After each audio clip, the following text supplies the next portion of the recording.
Hello दोस्तों, क्या आप जानते हैं कि हम नागपंचमी क्यों मनाते हैं? तो चलिए मैं आज आपको बताता हूँ। नागपंचमी मनाने के पीछे एक पौराणिक कथा है। इस कथा के मुताबिक महाभारत युद्ध के बाद पांडवों ने अभिमन्यु के पुत्र, जिनका नाम परीक्षित है, उन्हें राजा बना दिया और खुद स्वर्ग की यात्रा पर निकल गए। पांडवों के बाद धरती पर कलयुग का आगमन हुआ। राजा परीक्षित की मृत्यु नागदेव के डसने से हुई। राजा परीक्षित का पुत्र जन्मेजय बड़ा हुआ तो उसने अपने पिता की मृत्यु का बदला लेने के लिए पृथ्वी के सभी नागों को मारने के लिए दाह यज्ञ किया। इस यज्ञ में पूरी पृथ्वी के नाग आकर जलने लगे। जब ये बात आस्तिक मुनि को मालूम हुई तो वे तुरंत राजा जन्मेजय के पास पहुँचे। आस्तिक मुनि ने राजा जन्मेजय को समझाया और इस यज्ञ को रुकवाया।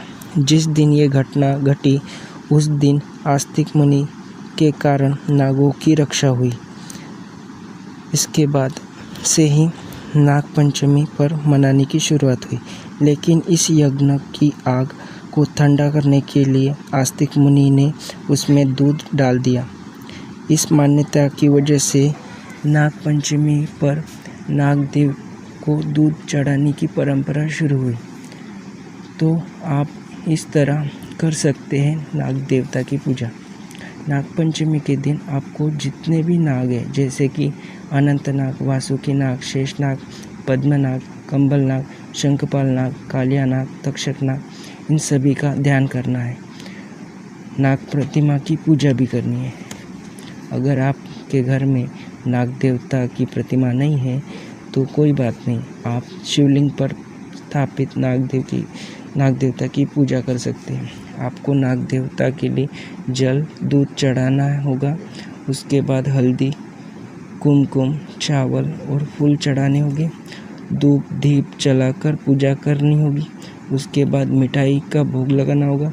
आखिर में नाग देवता की कथा सुननी और पढ़नी होगी। और इस दिन हमारे आराध्य देव शिव जी की पूजा ज़रूर करनी है, क्योंकि ये करने से आप सर्पदोष से मुक्त हो जाएंगे। धन्यवाद।